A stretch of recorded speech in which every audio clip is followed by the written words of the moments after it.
Hello നമസ്കാരം. ഇന്ന് dinner കഴിക്കാൻ വേണ്ടിയിട്ട് ബട്ടൂർ ഉണ്ടാക്കാനാണ് കേട്ടോ നമ്മൾ പ്ലാൻ ചെയ്തത്. അതിലേക്ക് വേണ്ടി കുറച്ച് പാൽ ചൂടാക്കിയതിന് ശേഷം അതിലേക്ക് ഇൻസ്റ്റൻ്റ് ആയിട്ടുള്ള കുറച്ച് ഈസ്റ്റ് ഇട്ടതിന് ശേഷം മൈദ എടുത്തതിന് ശേഷം ആ ഈസ്റ്റ് ഇട്ട് പാൽ മിക്സ് ചെയ്ത് കുറച്ച് തൈര് എടുത്തതിന് ശേഷം നന്നായിട്ട് നമ്മൾ ചപ്പാത്തിയൊക്കെ കുഴക്കുമല്ലോ, അതുമാതിരി കുഴച്ച് നല്ല ഉരുളയാക്കിയിട്ട് നമ്മൾ കൃത്യമായിട്ട് അതിനെ പരത്തണം. ചപ്പാത്തിക്കൊക്കെ പരത്തണ മാതിരി തന്നെ പരത്തിൻ്റെ ശേഷം അതിനൊരു 4 പീസാക്കുക. ഒരെണ്ണത്തിന് ഒരു 4 പീസാക്കിയതിന് ശേഷം ഒരു ചട്ടി എടുത്ത് എണ്ണ ചൂടാക്കിയിട്ട് നല്ലോണം എണ്ണ ചൂടാക്കിയതിന് ശേഷം ഈ പീസുകൾ എടുത്തിട്ട് പപ്പടമൊക്കെ കാച്ചണ മാതിരി തന്നെ അയക്കിടുക. നന്നായിട്ട് മുരിഞ്ഞ് വരുന്ന സമയത്ത് ചെറുതായിട്ട് കളർ മാറുന്ന സമയത്ത് ഒന്ന് മറിച്ചിടുക. ഒന്ന് മറിച്ചുകൊണ്ട് ഇട്ട് കഴിഞ്ഞാൽ നല്ല സ്മൂത്തായിട്ടുള്ള അടിപൊളിയായിട്ടുള്ള ബട്ടൂർ കിട്ടും നമുക്ക്. അത് നമുക്ക് മട്ടൻ കറി, ചിക്കൻ കറി, ബീഫ് കറിയൊക്കെ കൂടെ അടിപൊളിയായിട്ട് കഴിക്കാം.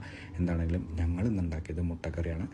അപ്പോൾ എന്താണെങ്കിലും മുട്ടക്കറി കൂടെ ചൂടോടുകൂടി തന്നെ കഴിക്കണം കേട്ടോ. മുട്ടക്കറി കൂടെ അടിപൊളിയായിട്ട് ഇന്ന് കഴിച്ചു, നല്ല ടേസ്റ്റ് ആയിരുന്നു. എന്താണെങ്കിലും എല്ലാവരും ഒന്ന് ട്രൈ ചെയ്ത് കൂടാ, ഈസി ആയിട്ട് ഉണ്ടാക്കാൻ വേണ്ടി പറ്റും. Okay, thank you.